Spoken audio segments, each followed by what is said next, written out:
بسم اللہ الرحمن الرحیم اللہم صلی وسلم وبارک علی سیدنا مولانا محمد وآلہ وصحبہ اجمعین۔ باب حسن المعاشرت مع الاہل، گھر والوں کے ساتھ اچھا سلوک کرنا، گھریلو زندگی خوبصورت گزارنا، خوشگواری کے ساتھ گزر بسر کرنا۔ گزشتہ سبق میں اس باب کے متعلق چند ضروری بنیادی باتیں بتلائی گئی تھی کہ یہ حدیث ام زرع کے نام سے مشہور ہے۔ اس میں ام زرع، ابو زرع اور زرع اور پھر ان کی کیا کہانی،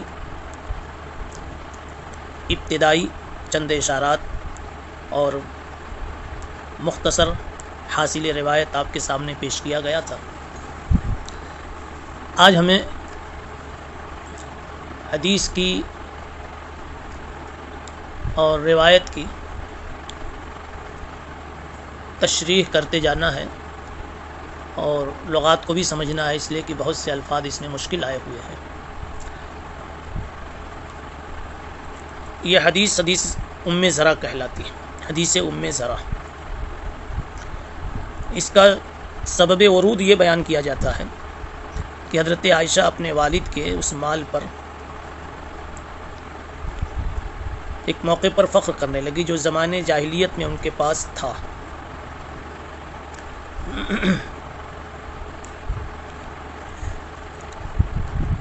تو حضور پاک صلی اللہ علیہ وسلم نے ان سے فرمایا، اسکتی یا عائشہ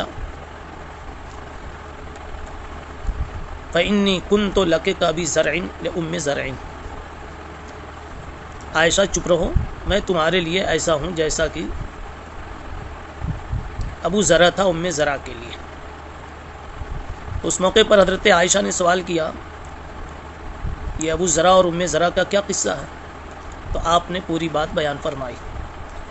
اسی کو حضرت عائشہ رضی اللہ تعالی عنہا سنا رہی ہیں۔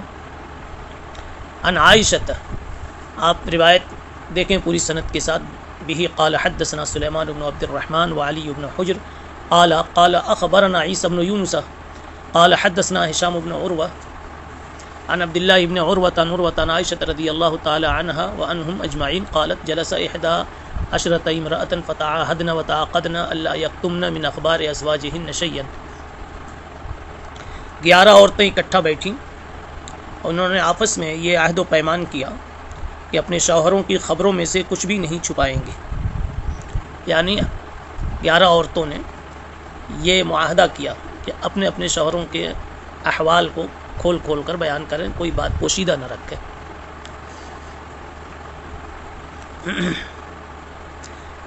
ایک روایت میں یہ بھی وارد ہے کہ یہ 11 عورتیں یمن کی ایک بستی میں تھیں اور یمنی قبائل سے تعلق رکھتی تھیں، اور ایک روایت میں ہے کہ مکہ مکرمہ میں یہ عورتیں تھیں۔ یہاں پر ان میں سے کسی کا بھی کوئی ذکر نہیں ہے، بلکہ متعلقہ جگہ کا کوئی بیان ہی نہیں ہے۔ قالت الاولی زوجی لحم جمل غص علی راس جبل لا سهل فیرتقى ولا سمین فینتقل۔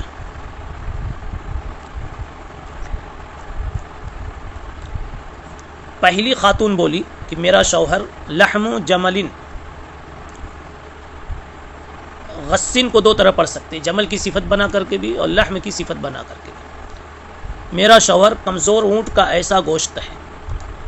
تو اب کمزور اونٹ ترجمہ کیا تو یہ جمل غصن ہو جائے، کمزور اونٹ کا ایسا گوشت ہے جو پہاڑ کی چوٹی پہ پڑا ہوا ہے۔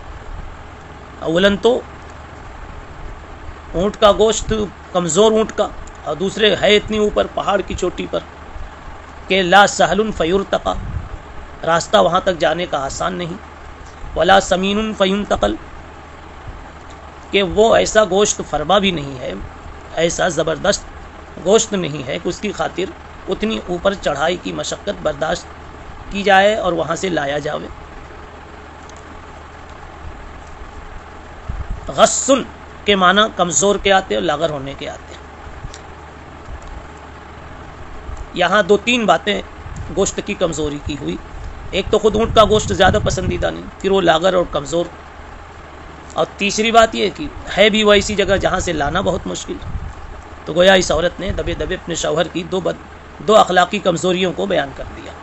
ایک تو یہ کہ اس کے اندر میں کنجوسی اور بخل ہے، لاگر اونٹ کے ساتھ تشبیہ دے کر اس کی کنجوسی کو بتایا، اور نمبر 2 اس کی بد اخلاقی کو بتایا کہ اوپر تک چڑھنا جانا لانا جہاں سے پھر مراد پوری ہو، ایسی میرا شوہر ایسا ہے کہ اس سے اپنی کسی مراد کو پوری کروانا بہت مشکل ہے. دوسری بولی قالت الثانیہ زوجی لا ابث خبرہ انی اخاف الا ادرہ ان اذکرہ اذکر اجرہ وبجرہ. دوسری عورت کہتی ہے میں اپنے شوہر کی خبر نہیں پھیلا سکتی، میں ڈرتی ہوں کہ اگر میں اس کو ذکر کروں تو پھر نہ چھوڑوں، اس کے تمام ظاہر اور باطن کو کھول کے رکھ دوں.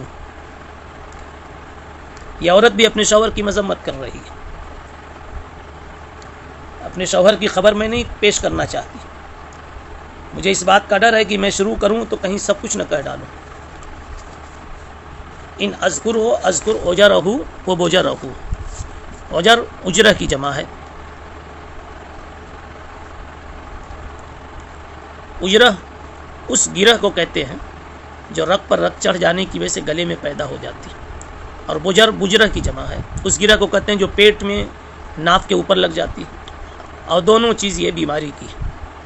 گویا اس نے بھی کمزوری بیان کی اپنے شوہر. اس کا دوسرا مطلب یہ بھی ہو سکتا ہے کہ کہیں اس کو پتہ چل گیا کہ میرے اوپر اس شان کے ساتھ تبصرے کیے جا رہے ہیں اور میرے عیوب بیان کیے جاتے ہیں، تو پھر وہ کہیں مجھے طلاق نہ دے دے، جس کے نتیجے میں اس کو چھوڑ بیٹھوں گی. لیکن وہ پہلا معنی زیادہ ہے. کہنا یہ چاہتی کہ اتنے عیوب ہیں کہ میں کہنے پہ آؤں تو پھر کہتی رہوں اور پھر کچھ نہ چھوڑوں. تیسری خاتون بولی زوجی علی شنق ان انطق وطلق و ان اسکت وعلق. 11 میں سے تیسری خاتون بولتی ہے کہ میرا شوہر لمبا تڑنگا ہے، بے ڈھنگا ہے، بہت زیادہ لمبا ہے. ان انطق اگر بولوں تو طلاق دے دی جائے، خاموش رہوں تو علق لٹکی رہوں. کہا میرا شوہر علی شنق ہے. اشنق جو حد سے زیادہ لمبا. اس قسم کا آدمی عموماً بیوقوف ہوتا ہے. گویا یہ کہہ رہی کہ میرا شوہر ایک تو بدصورت بھی ہے، دوسرے بیوقوف بھی ہے، تیسرے بدخلق بھی ہے. اگر میں کچھ بولوں، کوئی درد کہوں، کوئی ضرورت کہوں، تو یا تو وہ طلاق دے دے، اور نہیں پھر میں چپ رہوں تو پھر میں اپنی ضرورت میں اٹکی رہوں، معلق رہوں.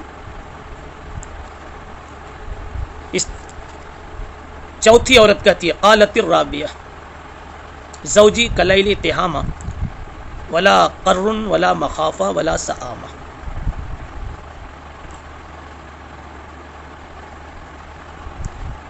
چوتھی کہتی ہے میرے شوہر کا حال یہ ہے، میرا شوہر تہامہ کی رات کی طرح معتدل ہے، نہ زیادہ گرم ہے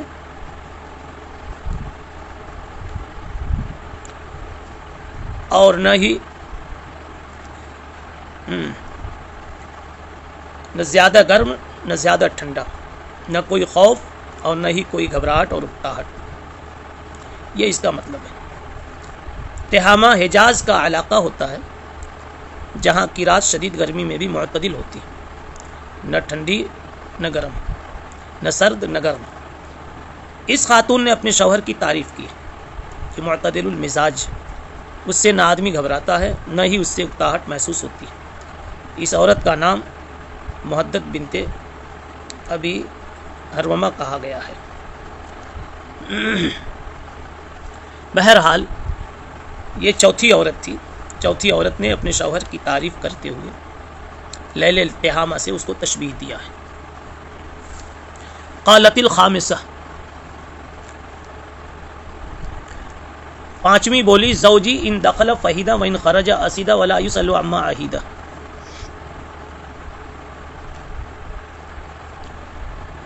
میرا شوہر گھر میں آتا ہے تو چیتا بن جاتا ہے، باہر جاتا ہے تو شیر بن جاتا ہے، اور اس چیز کے بارے میں نہیں پوچھتا جس کو وہ دیکھ لیتا ہے اور جان لیتا ہے.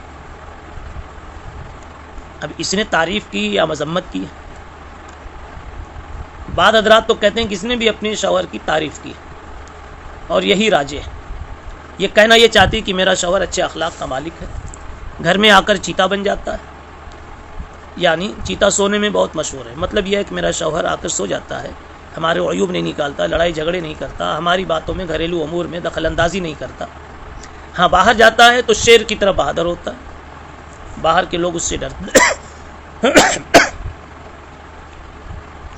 ولا یسأل عما عہد، ہماری کوئی کمزوری اس کو معلوم ہو جائے تو زیادہ گرفت نہیں کرتا، زیادہ تحقیق و تفتیش نہیں کرتا. اس عورت کا نام کبشہ بتلایا گیا. بعض شارحین نے جیسے علامہ کرمانی وغیرہ نے ان عورتوں کے نام بھی بتلائے.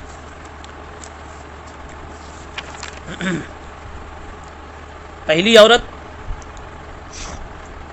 کا نام تو نہیں لوگوں کو معلوم ہو سکا، لیکن دوسری عورت کا نام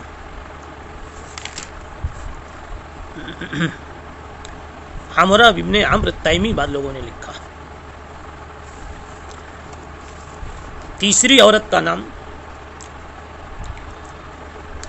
حیی بنت کعب یمانی لکھا ہے. چوتھی عورت کا نام محدد بنت ابی حرومہ لکھا ہے. اور پانچویں عورت کا نام کبشہ بتلایا گیا. یہاں تک 5 کا تذکرہ ہوا. پانچویں عورت کے قول زوجی ان دخل فہیدہ و ان خرج اسیدہ کے تعلق سے ایک توجیہ بتلائی گئی کہ وہ اپنے شوہر کی تعریف کر رہی ہے، اور دوسری اس کی توجیہ بعد حضرات نے یہ کی کہ وہ بھی اپنے شوہر کی برائی کر رہی ہے، کہ گھر میں جب آتا ہے تو گھر والوں سے کوئی مطلب اور تعلق نہیں، چیتے کی طرح سویا پڑا رہتا ہے، باہر جاتا ہے تو لوگوں کے لیے مصیبت بن جاتا ہے، یعنی نہ گھر میں اچھا ہے نہ باہر اچھا.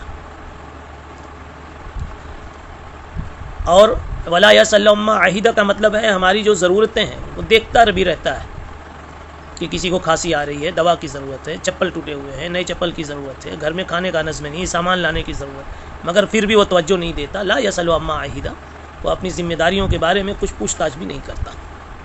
اس عورت کا نام کبشہ بتلایا گیا ہے. سبحان اللہ و بحمدہ. سبحان